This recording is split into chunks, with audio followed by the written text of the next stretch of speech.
Hello guys, welcome back muli sa aking channel.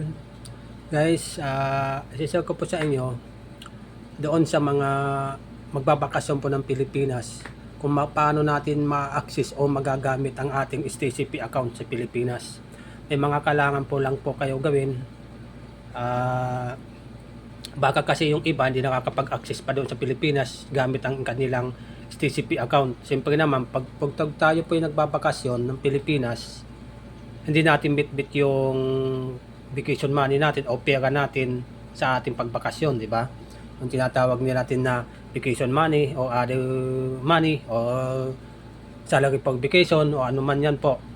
At sa ating karamihan po ngayon ay gumagamit na ng STCP para mag-send. Pero guys, kung mayroon man kayong nagbakasyon kayo dati, hindi nagamit po ang inyong STCP account, baka po may mga kulang ang inyong ginawa, may mga dapat kayong hindi yung ginagawa. Ito po, baka ito makatulong sa inyo sa susunod na bakasyon, makapag ano na po kayo. Ito po ang dapat nyong gawin. May tatlo lang po kayong gagawin.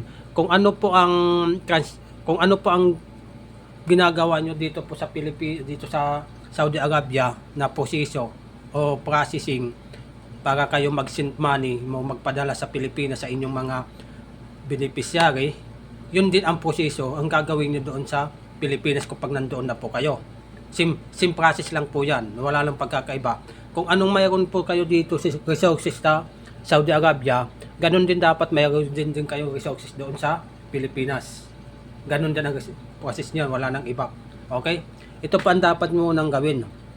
Kung kayo po ay hanggat nandito po kayo sa Saudi Arabia, yung SIM card po o SIM card number niyo o number niyo na ginagamit po dito sa Saudi Arabia, kung ano man ginagamit nyo ditong SIM card o number dito sa Saudi Arabia, o ito man ay mobile, ito man ay STC o ano man iba pang company na SIM o ano man company ang gamit nyo, kailangan nyo po itawag sa Pilipinas yan.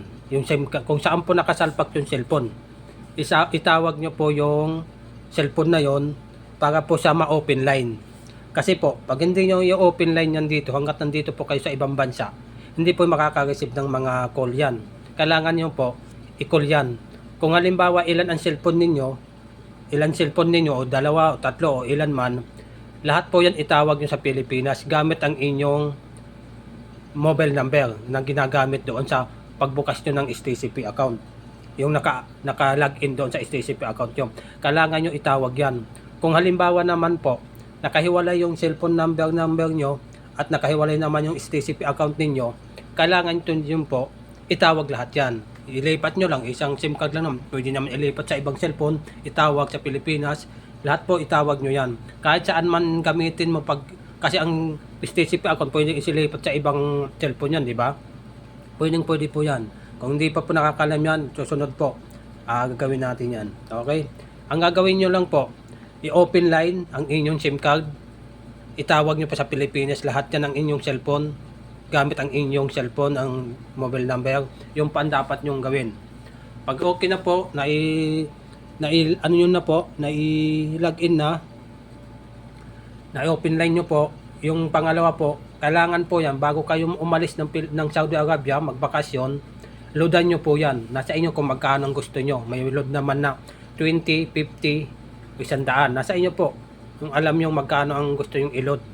Loadan nyo po bago kayo umalis. Kung gusto nyo, doon kayo magpa-load sa airport. Magbili lang po yun ng SIM card. Kung magkano, 20, 50, 100. Loadan nyo po. Doon na kayo mag-load sa airport. Para doon magsisimula yung bilang ng inyong load expired, di ba? Doon ang ano nyo. Hindi yung dito pa lang kayo magpapaload na kayo tapos ilang araw magpa-flight na kayo. Hindi. Kung kailan po kayo magpa-flight, doon nyo po laloadan yan para hindi makatipid ka sa load. O kaya doon kayo sa airport bago kayo umalis ang air nyo, makapasok na kayo sa loob, loadan nyo na po. Okay? Okay na po, naloadan nyo na, may load na po siya.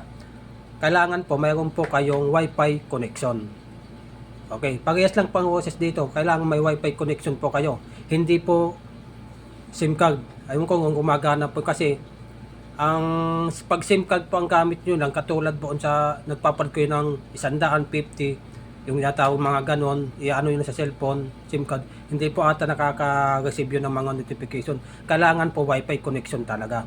Kung wala ka naman wifi connection sa bahay, kung wala ka, hindi ka nagpapakabit o wala ka pa, o kasi ano nga, pwede ko po makigamit sa ibang kapitbahay ninyo yung may wifi connection. Hindi ko alam kung pwede yung mga piso wifi, hindi ko alam kung pwede makakonect doon. Hindi ko lang alam kasi ang alam ko, kung yun nga sinasabi ko sa inyo, SIM process po, SIM process, kung anong may resources ka po dito, yun po, kung anong mayroon ka dito, mayroon kang complete resources po dito sa Saudi Arabia, mayroon kang SIM card, yung may load, saka wifi connection, yun po ang kung paano mo ginagawa dito pag sinang padala sa Pilipinas, yun din ang magiging resources mo sa Pilipinas.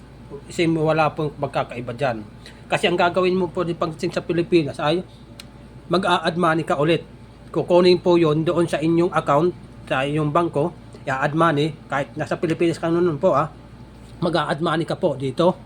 Parang nasa Pilipinas ka po nun. Tapos magkikredit ka, gaganon. Parang mag-a-add money ka yon.